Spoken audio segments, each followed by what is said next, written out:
Hello friends, February 15th இன்றைக்கி நாள் நல்லா போச்சு. உங்களுக்கும் நல்லா போயிருக்குன்னு நினைக்கிறேன். காலைல வேலை செஞ்சிட்டு இருந்தேன். சரி, ஹிரண்யாவுக்கு ஒரு டாஸ்க் கொடுக்கலாமேன்னு போய் கோலம் போடுன்னேன். அவங்க வரைஞ்ச காட்டன் கோலம் பிடிச்சிருந்தா கமெண்ட்டில் சொல்லுங்கள். அடுத்தது இன்றைக்கி சிவானி எங்கள் வீட்டுக்கு வரேன் அப்படின்னு சொல்லிட்டா. அதாவது எங்கள் மம்மி வீட்டுக்கு. ஸோ வந்தவுடனே ஒரே குஷி. அக்கா தங்கச்சி எல்லாம் சேர்ந்து ஒரே ஃபோட்டோ எடுத்தாங்க. அதுக்கப்புறம் இன்றைக்கி சிவானி 2 ப்ரைஸ் வாங்கியிருந்தா ஸ்கூலில். ஆல் இண்டியா சிட்டிசன் டெவலப்மெண்ட் அப்படிங்கிற ஒரு ஆர்கனைசேஷன் ஒரு காம்படிஷன் நடத்தியிருந்தாங்க, ட்ராயிங் காம்படிஷன். அதில் கலாரத்னா அவார்டு அப்படின்ட்டு கொடுத்துருந்தாங்க. ஃபஸ்ட் ஸ்டாண்டர்ட் கிரேடுக்கு அந்த ப்ரைஸ் வாங்கியிருந்தா. இன்னொன்று இங்கிலீஷ் ஒலிம்பியாடில் சில்வர் மெடல் வாங்கியிருந்தாங்க.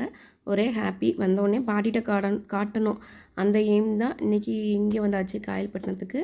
ஸோ பாட்டிகிட்ட காட்டினோன்னே பாட்டிக்கு ரொம்ப சந்தோஷம். ஸோ அவங்களே மெடல் போட்டு விட்டாங்க, சர்டிஃபிகேட் கொடுத்தாங்க. அடுத்து திருப்பி எங்கள் டேடி வந்தவனும் திருப்பியும் அதே ப்ரொசீஜர்